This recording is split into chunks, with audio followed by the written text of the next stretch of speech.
রাজা দশরথের মুন্ডে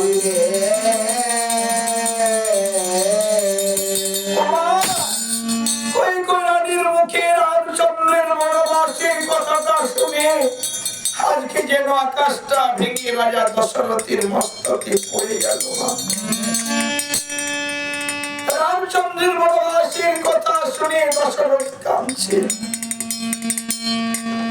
কেঁদে কেঁদে বলছে, রানী রে, তুমি আজ এই কথা তুমি কেমন করে বলতে পারলে রানী? কত ভাগ্যের ফলে আমি রামচন্দ্রকে পুত্র রূপে কোলে পেয়েছি।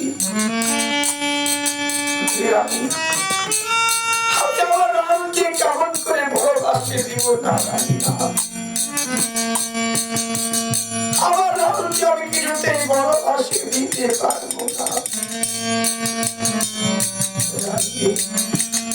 আমি যে তোমাকে কতলাম থেকে কত ভালোবেসেছিলাম, সুরিত্রার থেকে তোমাকে কত ভালোবেসেছিলাম, আর আমার এই ভালোবাসার তুমি এই মূল্য দিতে রানী? আমার রামচন্দ্রকে আমি কিছুতেই ভালোবাসে দিতে পারবো না রানী। রাম আমার দরিদ্রের ধন অন্ধের লোচন, এক নয়নের তারা,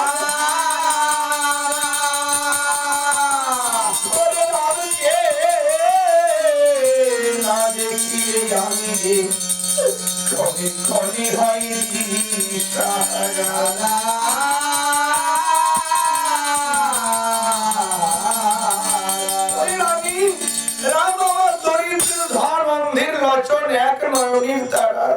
রামকে না দেখলে আমি ক্ষণে ক্ষণে হয় দিশাহারা, আর তুমি আমার রামকে বনবাসে দিতে বলছো। ওরে রানী, জল ছাড়া যেমন মাছ বাঁচতে পারে না, মণিহারা হয়ে যেমন সাপ বাঁচতে পারে না, ঠিক তেমন রামকে ছাড়া আমার বাঁচা অসম্ভব না রানী না। আমার রামকে আমি কিছুতেই বনবাসে দিতে পারবো না।